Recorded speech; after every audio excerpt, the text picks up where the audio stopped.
My fellow Nigerians, I speak to you today with a heavy heart and sense of responsibility, aware of the turmoil and violent protests unleashed in some of our states. Notably, among the protesters were young Nigerians who desired a better and more progressive country where their dreams, hope, and personal aspiration will be fulfilled.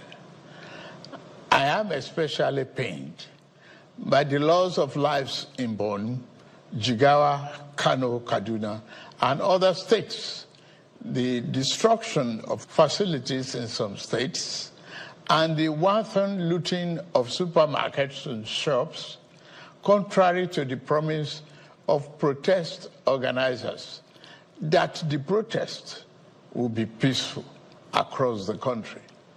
The destruction of properties set us back as a nation, as scarce resources will be again used to restore them. I commiserate with the families and relations of those who have died in the protest. We must stop further bloodshed, violence, and destruction. As the president of this country, I must ensure public order in line with the constitutional oath to protect the lives and property of every citizen.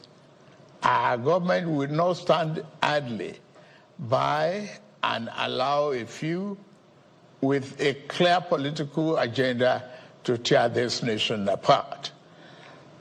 Under the circumstances, I hereby enjoin protesters and the organizers to suspend any further protest and create room for dialogue, which I have always acceded to at the slightest opportunity. Nigeria requires all hands on deck and need us all, regardless of age, party, tribe, religion, or other divides, to work together, reshaping our destiny as a nation. To those who have taken undue advantage of this situation to threaten any section of this country, be warned. The law will catch up with you. There is no place for ethnic bigotry or such threats in the Nigeria we seek to build. Our democracy progresses when the constitutional rights of every Nigerian are respected and protected. Our law enforcement agencies should continue to ensure full protection of life and properties of innocent citizens in a responsible manner.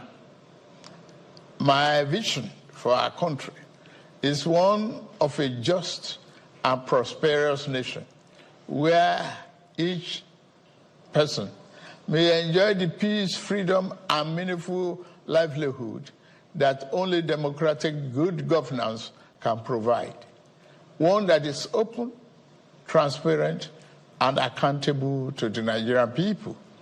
For decades, our economy has remained anemic and taken a dip because of many misalignments that have stunted our growth.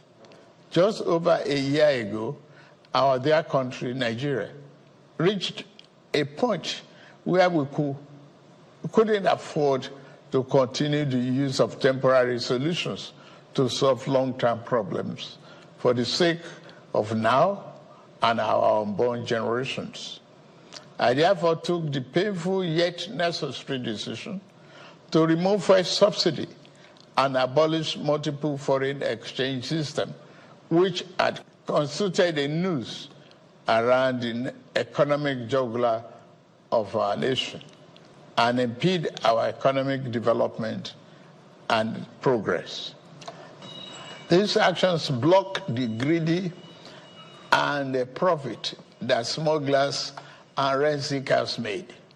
They also block the undue subsidy we had extended to our neighboring countries to the detriment of our people, rendering our economy prostrate. These decisions are made were necessary if we must reverse the decades of economic mismanagement that didn't serve us well. Yes, I agree. The buck stops on my table. But I can assure you that I am focused fully on delivering the governance to the people. Good governance for that matter. In the past 14 months, our government has made significant strides in rebuilding the foundation of our economy to carry us into a future of plenty and abundance. On the physical side, aggregate government revenue has more than doubled, hitting over 9.1 trillion naira in the first half of 2024, compared to the first half of 2023, due to our efforts at blocking leakages, introducing automation, and mobilizing funds creatively without additional burden on the people. Productivity is gradually increasing in the non-oil sector, reaching new levels and taking advantage of the opportunities in our current economic ambience. My dear brothers and sisters, we have come this far, coming from a place where our country spent 97% of all our revenue on debt service. We have been able to reduce that to 68% in the last 13 months. We have also cleared legitimate outstanding foreign exchange obligations of about 5 billion without any adverse impact on our programs.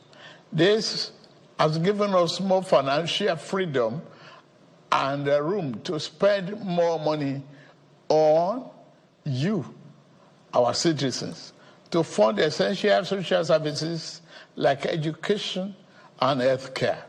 It has also led to our state and local government receiving highest allocation ever in our country's history from the Federation account. We have also embarked on major infrastructure projects across the country. We are working to complete inherited projects critical to our economic prosperity, including roads, bridges, railways, power, and oil and gas development. Notably, the Lagos-Calabar Coastal Highway and Sokoto-Badagry Highway projects will open up 16 connecting states, creating thousands of jobs and boosting economic output through trade, tourism, and cultural integration. Our once declining oil and gas industry is experiencing a resurgence on the back of the reforms I announced in May 2024 to address the gaps in the Petroleum Industry Act. Last month, we increased our oil production to 1.61 million barrels per day, and our gas assets are receiving the attention they deserve. Investors are coming back, and we have already seen 2 foreign direct investments signed over $500 million since then. Fellow Nigerians, we are a country blessed with both oil and gas resources, but we met a country that had been dependent solely on oil-based petrol, neglecting its gas resources to power the economy. We were also using our hard-earned foreign exchange to pay for and subsidize the use.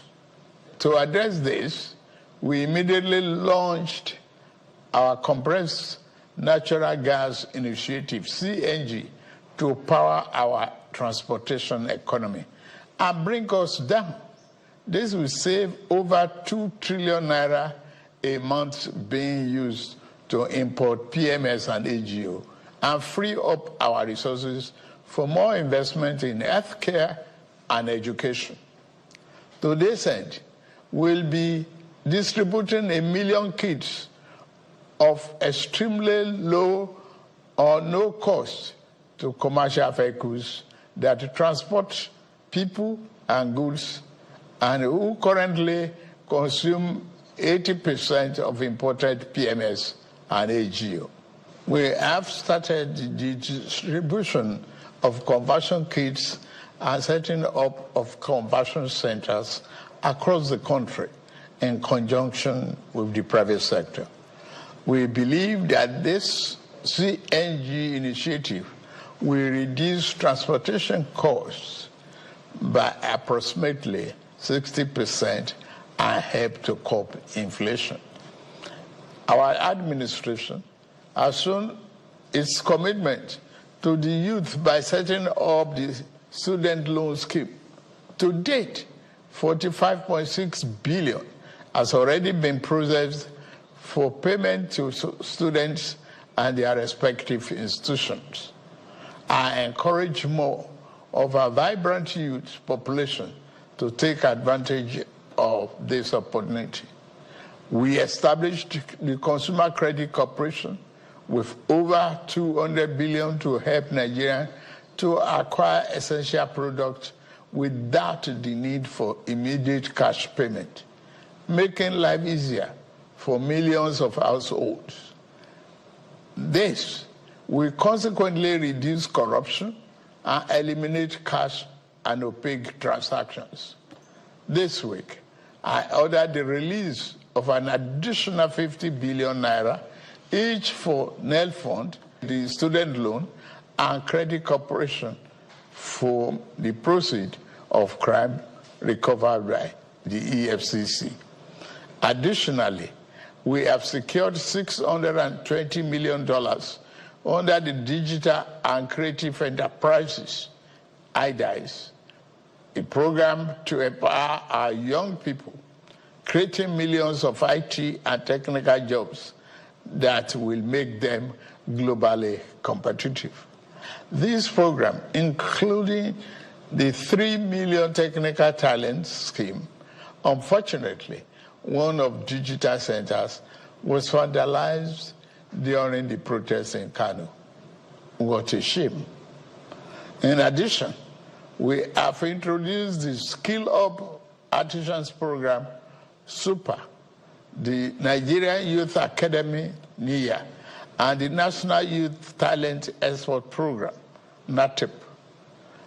Also, more than 517 billion has been released to the 36 states to expand livelihood support to their citizens, while 600,000 nano businesses have benefited from our nano grants. An additional 400,000 more nano businesses are expected to benefit.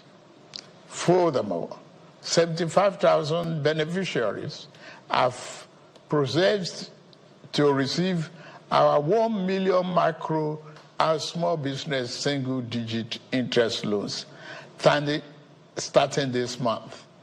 We have also built 10 MSME hubs within the past year, created 240,000 jobs through them, and 5 more hubs are in progress, which will be ready by October this year. Payments of 1 billion each also have been made to large manufacturers under our single-digit loan to boost manufacturing output and stimulate growth.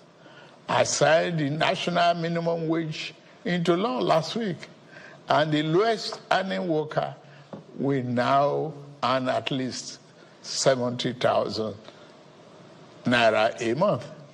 6 months ago in Kasana, Abuja, I inaugurated the first phase of our ambitious housing initiative, the Renew Hope City and Estate. This project is the first of 6 we have planned across the nation's geopolitical zones. Each of these cities will include a minimum of 1,000 housing units, with Kasana itself set to deliver 3,212 units. In addition to this city project, we are also launching the Renew Hope Estate in every state, each comprising 500 housing units. Our goal is to complete a total of 100,000 housing units over the next 3 years. This initiative is not only about providing homes, but also about creating thousands of jobs across the nation, as well as stimulating economic growth. We are providing incentives to farmers to increase food production at affordable prices.